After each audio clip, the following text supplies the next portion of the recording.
We're going to make a Greek-style chicken. Put in about a 1/4 cup of wine vinegar, so count to 4 in your head. Thin that out a little with some water. Splash of water, about a 1/4 cup of water.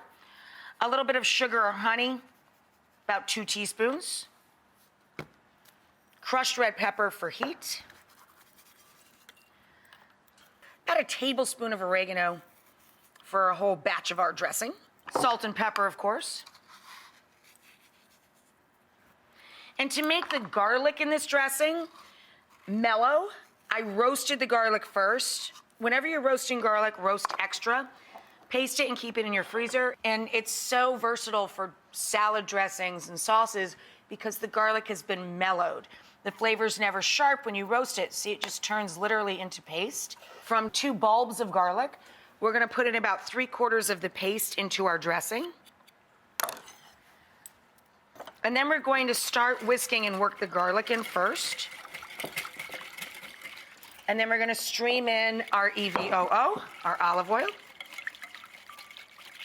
And we want about a 1/2 cup of that.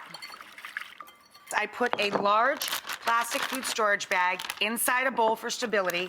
Put your chicken, all white meat, all dark meat, or a mix, boneless, skinless, cut into large pieces.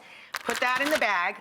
Then I'm gonna add some Greek feta, big chunks of feta, some Kalamata olive, some semi-dried tomato, some rosemary, some sweet peppers. I've got Cubanelle peppers and red field peppers, some red onion. Throw your celery in the sack, okay? So you've got all your vegetables, the garlic's in the dressing, and the chicken, and the cheese, and the olives, and the semi-dried tomatoes, all in one bag. I would leave it in the bowl liner just for stability in the fridge, but we always marinate raw meats and proteins on the lowest shelf as many hours as you can do, several hours or overnight.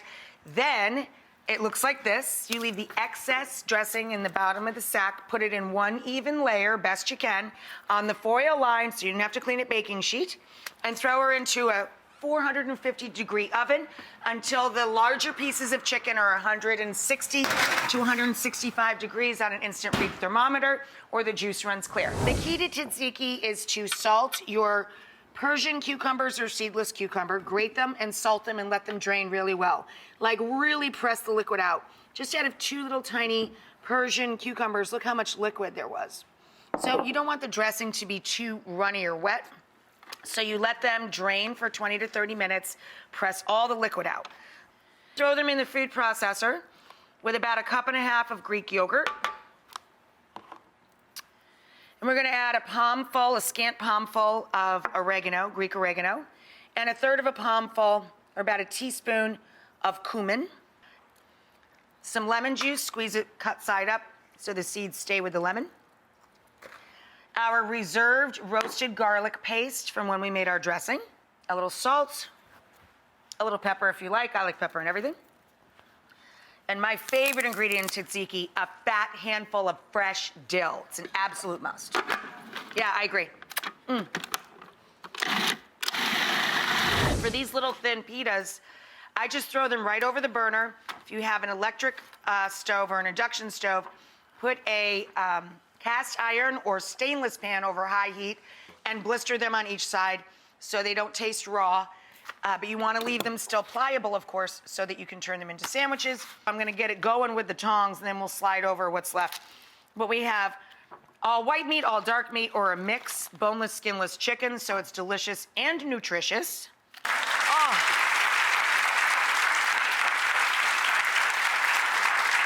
The oven roasted cheese. Please. You can pass the tzatziki at the table, but it's also fun to serve. Hang on, it's thick. With a little tzatziki over the top. No. Some parsley, okay? And Greek spicy pepperoncini. Yes.